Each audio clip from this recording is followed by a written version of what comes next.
ഇന്നലെ ഡ്രോപ്പ് എല്ലാം കിട്ടി വീട്ടിൽ വെറുതെ ഇരുന്നൊരു ഉച്ച വരെ കേട്ടോ. ഉച്ചയായപ്പോൾ ഒരാൾ പറയാം നമുക്കൊന്ന് പുറത്ത് കറങ്ങാൻ പോയാലോ എന്ന്. എന്നാൽ പോയേക്കാന്ന് ഞാനും പറഞ്ഞു. അങ്ങനെ ചാടി വണ്ടിയെ കയറുതാണേ. അതാണ് ഈ കോലം. കുളി കഴിഞ്ഞ് നേരെ കയറി. വെറുതെ നമ്മൾ സമയം വേസ്റ്റ് ആക്കണ്ടല്ലോ എന്ന് വിചാരിച്ചു. കയറി ഒരു 5 മിനിറ്റ് കഴിഞ്ഞപ്പോൾ പറയാം നമ്മളിപ്പോൾ പോകുന്നത് ദുബായിക്കാന്ന്. എങ്ങനെയുണ്ട്? കൊള്ളാം. പക്ഷെ എനിക്ക് വല്ല ഞെട്ടലൊന്നും തോന്നിയില്ല കേട്ടോ.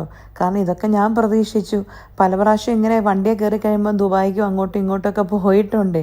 പക്ഷെ ഇതിപ്പോൾ ദുബായിക്ക് പോകാനുള്ള സമയം ഒത്തിരി അതിക്രമിച്ചിരിക്കുന്നു. കാരണം രാവിലെയാണ് പോകുന്നതെങ്കിൽ പിന്നെയും വേണ്ടില്ലായിരുന്നു. നമ്മൾ വീട്ടിൽ നിന്ന് ഇറങ്ങിയപ്പോൾ ഒരുമാതിരി 3:45 4 മണി ആയെന്ന് സമയം. എൻ്റെ പൊന്നു ദേവി, ഇനിയിപ്പോൾ ദുബായിൽ എപ്പോൾ ചെല്ലാനാണെന്നാണ് ഞാൻ ചിന്തിച്ച്. അത് തന്നെയല്ല, പിറ്റേ ദിവസം എനിക്ക് ജോലിയുണ്ട്. ഇവന്മാർക്ക് പിന്നെ 2-3 ദിവസം അവധി ആയതുകൊണ്ട് എങ്ങോട്ട് വേണേലും പോകാമല്ലോ. ദുബായ് എങ്കിൽ ദുബായ്, ഉഗാണ്ട എങ്കിൽ ഉഗാണ്ട, അതല്ലേ വേറെ വല്ലോ എങ്കിൽ വേറെ വല്ലോ. നമുക്കതൊന്നുമല്ലേ. തിരിച്ചു വന്നിട്ട് പിറ്റേ ദിവസം ജോലിക്ക് കയറണ്ട.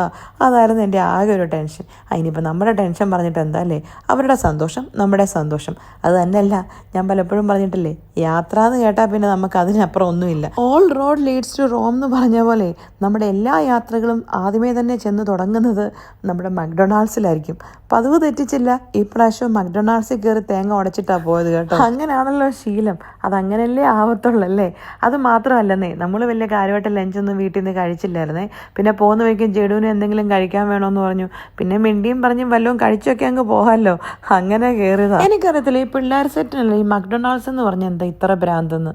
നിങ്ങൾക്കറിയാവോ? അറിയാമെങ്കിൽ പറഞ്ഞതാണ് കേട്ടോ. അപ്പം ശരി, എന്നാൽ പോയേച്ചും വരാവേ.